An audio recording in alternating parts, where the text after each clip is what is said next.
Salut les disciples de la boxe, c'est Jean-Charles, j'espère que vous allez bien. Aujourd'hui les gars, je vais vous parler d'une affiche qui m'a pas mal désorienté quand je l'ai vue. Je me suis dit, wow, qu'est-ce qui se passe là? Est-ce que je suis revenu 10 ans en arrière? Je ne comprends pas. Ça m'a amené beaucoup de nostalgie dans mon cœur. L'affiche oppose Erislandy Lara contre Danny Garcia. Alors, pourquoi je vous dis que ça m'a ramené 10 ans en arrière? Parce que ces bougs-là ont, pour Lara, 41 ans et pour Garcia, 36 ans. Et en fait, je vais vous citer des combats où moi, je les ai découverts. Donc là, on va voir que la majeure partie des gens qui suivent ma chaîne, ils ont à peu près mon âge. Hein, voilà, oui, nous sommes des anciens, nous devons l'assumer. Donc certains mettront en commentaire très certainement qu'ils ne savent même pas de qui on parle. Mais qui sont ces gens? Parce que vous êtes trop jeunes. Mais pour les anciens, ça va vous rappeler quelques souvenirs. Danny Garcia, en 2013, j'ai partagé ça pour les membres tout à l'heure, il affronte Zab Judah. Et moi, Zab Judah, j'avais un coup de cœur sur lui à l'époque. Bon, à partir du moment où j'ai commencé à suivre Zab Judah, il a perdu toutes les affiches qu'il a fait par la suite. Donc bon, j'ai choisi le mauvais cheval à l'époque. Hein. Depuis, je choisis mieux mes chevaux. Voilà, j'ai choisi des chevaux qui peuvent tenir sur la durée. Mais bon, Zab Judah, ça a été malheureusement pour lui, malheureusement pour moi aussi en tant que supporter, pas un très bon choix parce que quand il a eu des grands rendez-vous, en général, il s'est loupé. Bref, donc on est en 2013, quand il y a ce combat-là, que je regarde en direct. Merde, c'était il y a 11 ans. Et pareil, parlons de Erislandy Lara, le combat marquant pour lui. Alors, Danny Garcia, il y a eu d'autres combats intéressants pour lui. Hein, je cite celui-ci parce que j'aimais beaucoup Zab Judah, donc ça me fait un rappel. Danny Garcia, il avait affronté avant ça Rick Morales, notamment. Alors, en fin de carrière, bien évidemment, mais tu vois, il s'était déjà fait un petit nom à ce moment-là. Et puis par la suite, après, il a affronté Amir Khan, etc. Bref, il a toute une carrière. Kesserman, c'est un combat qui me revient en tête. C'est peut-être le combat qui me reste le plus en mémoire entre Kesserman et Danny Garcia parce que c'était un peu le choc entre les deux à l'époque. Mais bref, donc c'était il y a 10 piges. Voilà. On parle d'il y a 10, entre 7 et 10 ans, tu vois, à peu près cette période-là où vraiment c'était leur prime. Et Erislandy Lara, le combat qui reste, c'était en 2014, je crois que c'est 2014, où quand il affronte Canelo, c'est vraiment ce combat-là qui est marquant. Lara, ça n'a jamais été une grosse star, voilà, d'origine cubaine, très bon boxeur, hein, voilà, très bon technicien, que j'aimais beaucoup.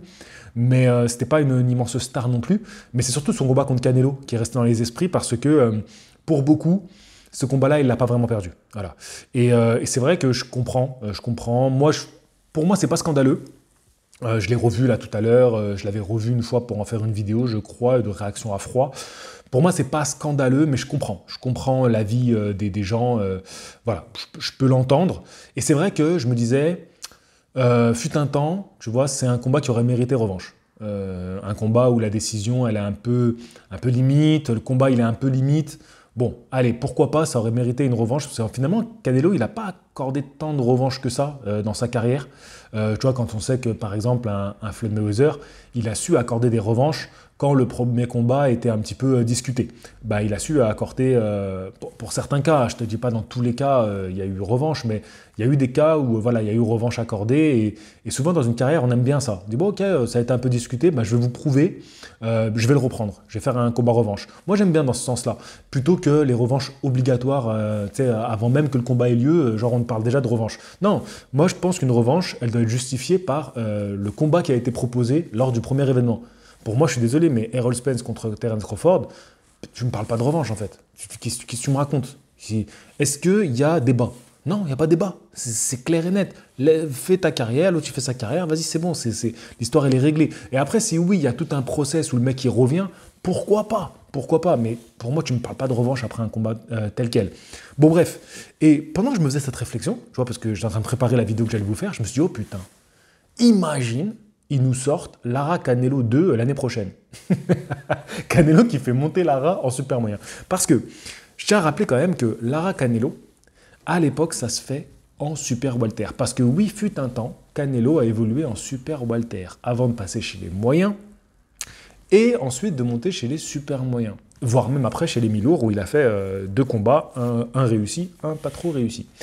Bref. Mais on oublie qu'une période, Canelo, le jeune Canelo, a fait des combats en super welter, ce qui lui a permis pendant une période d'éviter un certain Golovkin, ou en tout cas d'attendre que Golovkin vieillisse. En parlant de vieux, c'est pas le sujet de la vidéo, mais en parlant de vieux, oui, on a deux vieux boxeurs. Alors, en soi, l'affiche, vas-y, elle est sympa. Vas-y, moi j'aimais bien regarder les combats d'Anne Garcia, j'aimais bien regarder Lara. Aujourd'hui, ils s'affrontent en poids moyen. Bon, ils sont plus du tout dans leur catégorie de forme, tu vois, de prime.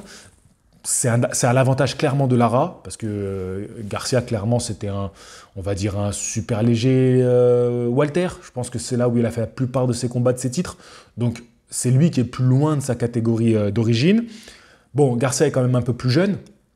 Les 4 ans les 5 ans de différence peuvent jouer lors du combat. Donc vas-y, ça s'équilibre un petit peu entre l'avantage de Lara par rapport au fait qu'il est plus dans cette catégorie, physiquement il est un peu plus costaud. Tu vois, il a quand même de l'allonge. Lara, c'est 1m90, à peu près 1m91 d'allonge, alors que l'autre, il doit avoir 1m70 d'allonge, tu vois, donc il va avoir un avantage physique, mais vas-y, Garcia est un peu plus jeune, un peu plus actif sur ces dernières années. Donc vas-y, ça équilibre un peu la balance. Donc oui, d'accord, le combat en soi, c'est sympa. Vas-y, c'est sympa, tu vois, ça passe. Mais moi, ce qui me dérange, et là, j'aimerais bien ouvrir le débat avec vous, ce qui me dérange, c'est que Lara, il est champion de BBA des poids moyens. Il est champion en titre, tu vois. Et moi, ça m'emmerde parce que je me dis quand même, cette catégorie des poids moyens, il y a des choses à faire. Il y a mieux à faire qu'un combat entre dinosaures pour un titre. Ok, vas-y, moi, ça ne me dérange pas, cette affiche. Je l'aime bien. Comme je te l'ai dit, je l'aime bien. Mais créer la Jurassic Belt, tu vois, la ceinture des dinosaures. Voilà, créer la ceinture des dinosaures et on fait des combats entre dinosaures. Il n'y a pas de problème. Ils ont envie de boxer les dinosaures, qui boxent. Ok, mais venez, on leur crée une ceinture. Parce que là, je me dis, c'est dommage, ça bloque un peu la catégorie. Je pense qu'il y a des jeunes qui ont envie de participer, qui ont envie d'avoir une chance pour le titre. Et là, tu fais un combat qui, certes, sur le papier, est plutôt cohérent, mais qui bloque encore une fois une ceinture. Donc moi, ça m'embête, excusez-moi, le mot m'a échappé tout à l'heure, ça m'emmerde, mais voilà, ça vient du cœur, ça m'embête énormément, parce que, alors peut-être que, et c'est là où j'ouvre le débat, peut-être que la catégorie des moyens, elle est finito, et qu'on n'a que ça à se mettre sous la dent. Moi, je pense pas, je pense quand même que c'est une belle caté, il y a toujours des boxeurs en devenir, il y a de quoi faire. Je pense juste que plus personne n'a envie de mettre de l'argent dedans parce qu'il n'y a pas de star dans cette catégorie-là. Il n'y a pas de nom connu, tu vois, comme chez, par exemple, les Super Walter, les Walter où tu as des noms. Donc, malgré tout, même si tu fais un combat pour le titre, eh ben, même en mettant des jeunes, vas-y, ça va remplir. Parce que ça va remplir les caisses, parce qu'on a quand même des noms connus. Et je pense que chez les poids moyens, il n'y a plus de noms connus. C'est mon avis. Peut-être que je me trompe et qu'en fait la catégorie elle est nulle. Voilà, certains peuvent me dire ça. Hein. Je crois que j'avais eu un débat où on m'avait dit que cette catégorie-là n'était pas intéressante. Moi, je suis pas d'accord. Je l'aime bien. C'est une catégorie que j'apprécie bien. Peut-être que j'ai trop d'affect pour la catégorie et qu'en fin de compte, elle est pas ouf. Elle est pas ouf. Donc j'entendrai vos commentaires. Je suis à l'écoute. Voilà. Donc en ce moment, je passe quelques jours en famille parce que dès lundi, je repars. Je pars à Tokyo. Je vais réaliser un reportage sur la boxe anglaise. Donc, n'hésitez pas, vous pouvez encore participer. Voilà, on est dans les derniers instants, vous pouvez encore soutenir le projet. Je remercie encore tous les participants. Je vous ai envoyé un message hier à tous, donc j'espère que vous l'avez reçu pour vous remercier. Donc voilà, sans vous, ça n'aurait pas pu se faire. Je ne pourrais pas réaliser ça. Et sachez que je suis en train de préparer quelque chose, vraiment. Vas-y, je vous en donne un petit peu. Des interviews de boxeurs professionnels en activité. Plusieurs boxeurs. Je vais assister à plusieurs galas, et notamment un gala où je vais avoir la possibilité de filmer en coulisses et sur le ring. Et j'accompagnerai un combattant, donc j'aurai son retour à lui spécifiquement sur ce gala, donc avant, après, et on va même essayer de le suivre toute la journée pendant qu'il va à son gala de boxe. Donc oui, on vous prépare des choses, les gars. Oh oui. Là, franchement, tous ceux qui ont participé, les gars, je veux que vous dites tous, on a bien fait. On a bien fait de lui donner un petit euro, là. Voilà, parce qu'il est allé au bout de son projet. On n'a pas investi pour rien sur Box Attitude. Donc voilà, je suis très content. Après, vous savez, hein, tant que rien n'est fait, on ne peut pas garantir les choses. Mais franchement, les avancées, là, extraordinaire. Et donc, si Dieu le veut, on va aller au bout et je vais réussir. Voilà, donc en espérant que tout se passe bien.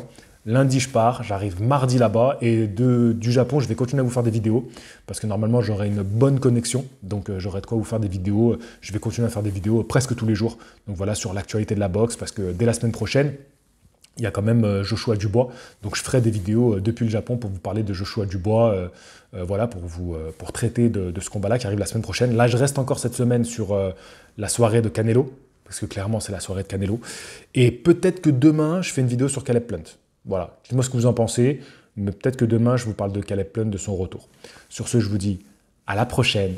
Fighting! Ciao tout le monde.